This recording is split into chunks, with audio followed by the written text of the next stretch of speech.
एक छोटी से गांव में 8 साल का लड़का रोहन रहता था। रोहन बहुत ही जिज्ञासु था। हर चीज के पीछे का राज जानना उसकी आदत थी। एक दिन उसके पापा शहर से उसके लिए एक सुंदर सा खिलौना लाए, एक छोटा सा भालू टेडी बियर। वह दिखने में तो बहुत प्यारा था, लेकिन उसकी आंखें थोड़ी अजीब थी, जैसे वो किसी को देख रही हो। रोहन को वो खिलौना बहुत पसंद आया। वह उसे हर समय अपने साथ रखता, खेलते समय, खाते समय, यहाँ तक कि सोते समय भी। लेकिन उसी रात कुछ अजीब हुआ। रात के करीब 12 बजे रोहन की नींद अचानक खुल गई। उसे ऐसा लगा जैसे कोई उसके कमरे में चल रहा हो। उसने धीरे धीरे आंखें खोली। कमरा बिल्कुल शांत था।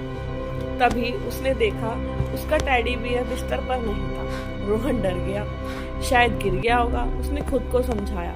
वह उठकर नीचे देखने लगा, लेकिन खिलौना कहीं नहीं था। तभी उसे खिड़की के पास हल्की सी आवाज सुनाई दी, टक टक टक। रोहन धीरे धीरे खिड़की की तरफ बढ़ा और जो उसने देखा उसकी सांसें रुक गई। वो टेडी बियर खिड़की के पास खड़ा था और बाहर देख रहा था। रोहन का दिल जोर जोर से धड़कने लगा। ये कैसे हो सकता है, उसने सोचा। अचानक टेडी बियर ने धीरे धीरे अपना सिर घुमाया और सीधा रोहन की तरफ देखने लगा। उसकी आंखें अब लाल चमक रही थी। रोहन डर के मारे चिल्लाने ही वाला था कि तभी टेडी बियर ने धीमी आवाज में कहा, डरो मत, मैं तुम्हारा दुश्मन नहीं हूँ। रोहन हैरान रह गया। तुम बोल कैसे रहे हो? टेडी बियर बोला, मैं एक जादुई खिलौना हूँ। मैं हर उस बच्चे के पास जाता हूँ जो बहादुर और जिज्ञासु होता है, जैसे कि तुम। रोहन थोड़ा शांत हुआ, लेकिन अभी भी डरा था। तो तुम रात में क्यों चलते हो?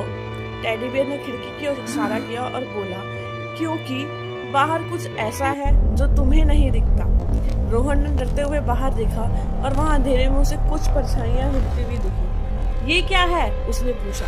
टेडी बियर बोला, ये डर है जो बच्चों के मन में छिपे होते हैं। मैं उन्हें भगाने आता हूँ ताकि तुम जैसे बहादुर बच्चे बन सके। रोहन ने हिम्मत जुटाई और पूछा, तो क्या तुम हर रात ऐसे ही करोगे?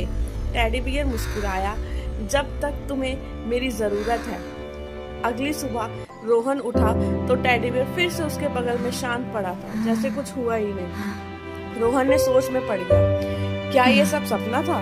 तभी उसने देखा खिड़की के पास जमीन पर छोटे छोटे पैर के निशान थे। तब उसे समझ आया वो सपना नहीं था। इससे हमें ये सीख मिलती है, डर असली नहीं होता है, लेकिन हिम्मत असली होती है।